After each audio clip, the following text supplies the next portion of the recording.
Hello and welcome to Fortress, Alaska. I'm your host Dave, and today we're going to talk about one of the more controversial holsters, and that is the flap holster. To give you an example, this is what we're talking about.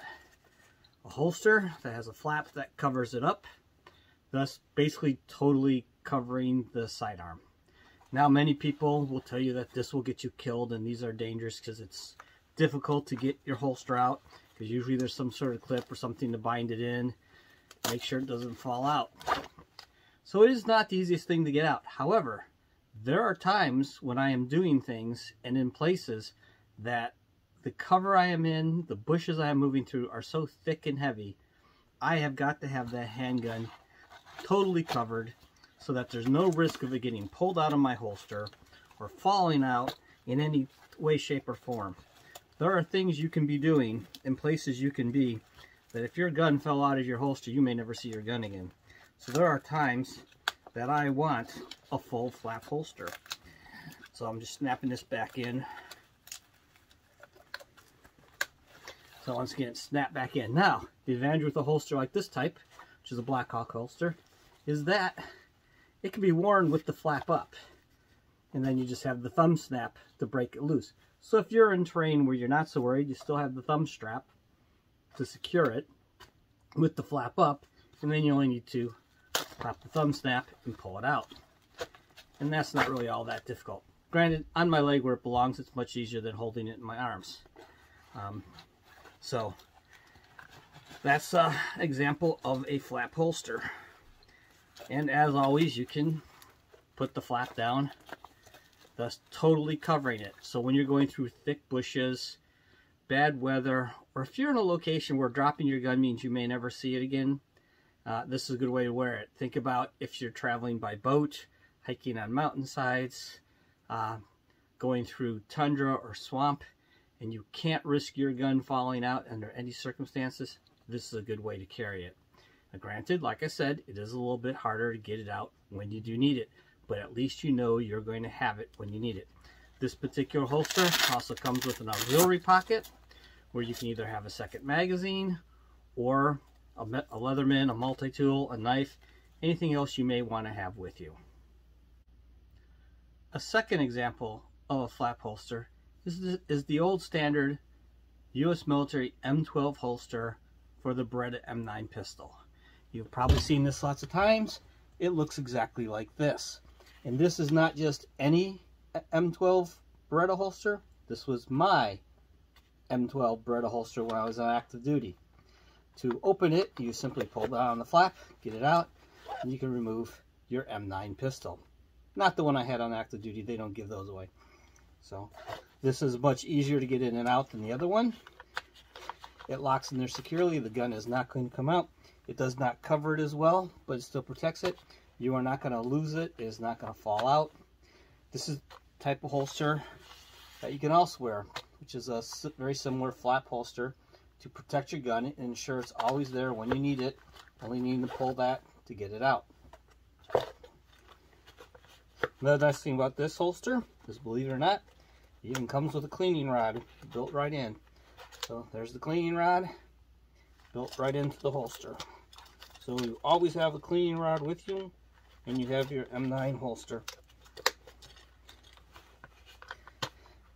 Now, one thing about the flap holsters is that, this is actually my old web gear too, is that they are worn as the outermost layer. These are not meant for concealed carry. So this would go over your outermost layer, as would this holster. Now this holster is a drop leg holster. It's meant to be worn on your belt, and so it would be the outermost layer.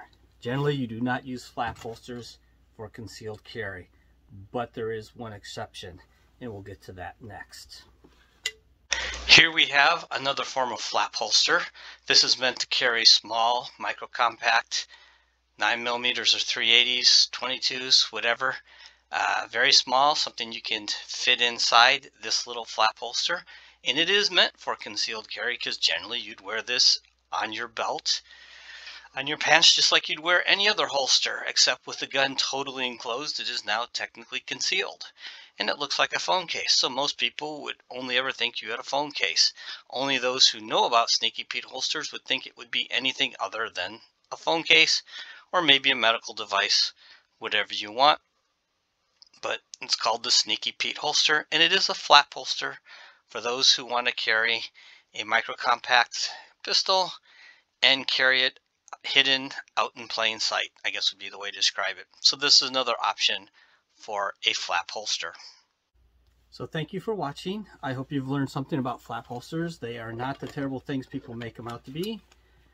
Many soldiers, airmen, sailors, Marines carried this holster and this sidearm through multiple wars and conflicts, and it served them very well. It protects the gun, and you're sure it's going to be on you and it's not going to fall out. And when you think about the fact that for most people's use, a sidearm is a backup gun, in the times that I'm carrying this way, it is a backup gun to my rifle. So being able to have quick access is not necessarily my concern.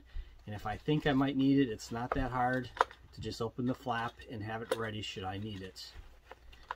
In addition, like I said before, this style totally protects the gun. This is generally what I use these days when I'm out in the field, because I can drop it down on my leg. So even in my heavy winter clothes, it's easy to put on and take off. I don't have to keep adjusting the belt for whatever type of clothes I'm wearing, because this will fit around my leg no matter what I'm wearing. And keeps my gun easy to get to. And also in the winter, it's sometimes difficult to get to a concealed sidearm that would be inside underneath your coat, so forth and so on. And I'd much rather have the gun down on my leg rather than up high on my body. And there are also times, even in the summer, when I'm doing something where I just can't have a pistol on my chest. Think about when I'm backpacking with a serious heavy backpack that has chest straps and everything that's being held in place. Or should I be doing something else where I just don't want something on my chest? I have another way to wear a sidearm. And with that, I would like to bring up a couple more things. I had an interesting incident with my cat recently. I was crawling around on the floor doing some repairs underneath the desk. So I had removed my sidearm from my hip and set it on my desk while I was working. My cat decided it'd be a fun thing to stick her paw into the trigger guard and push the gun around. My daughter freaked out, thought for sure the gun was going to shoot. And that's when I explained to her that when the gun is not on my body, I unload it. And that's something to think about, especially people with pets or small children. They don't know what the trigger is all about. I was happy to see that my daughter instantly got worried and warned me that the cat was playing with the gun and sticking its paw in the trigger guard. However, I had no concern because when it comes off my body, I unload it. So there was no danger of the cat pulling the trigger. And I'm not so sure she actually did, but maybe she was trying. I don't know. Cats can be evil, I think, at times. And another thing, just as a side note, if you are interested, there is something called Toy Guns for Tots. You can find that at TYM Triple P. TYM Triple P. I think you can figure out how to do a Google search. And it is a way for all those children who would like a toy gun, like a Nerf, Star Wars blaster, not paintball, but the little, other types of toy guns that children use that a lot of organizations will not give out at Christmas time, even though most of us have our kids use them or have given them the gifts to other people's. Most organizations will not give out toy guns at Christmas. So there is a person who runs a charity to do toy guns for tots. So if you're interested, go ahead and check them out and donate money. They're taking donations till the end of the month because then they have to buy all the guns and get them donated. So if you enjoyed this video, please like and subscribe. Please share, leave comments, and as always, have a good day and get out shooting.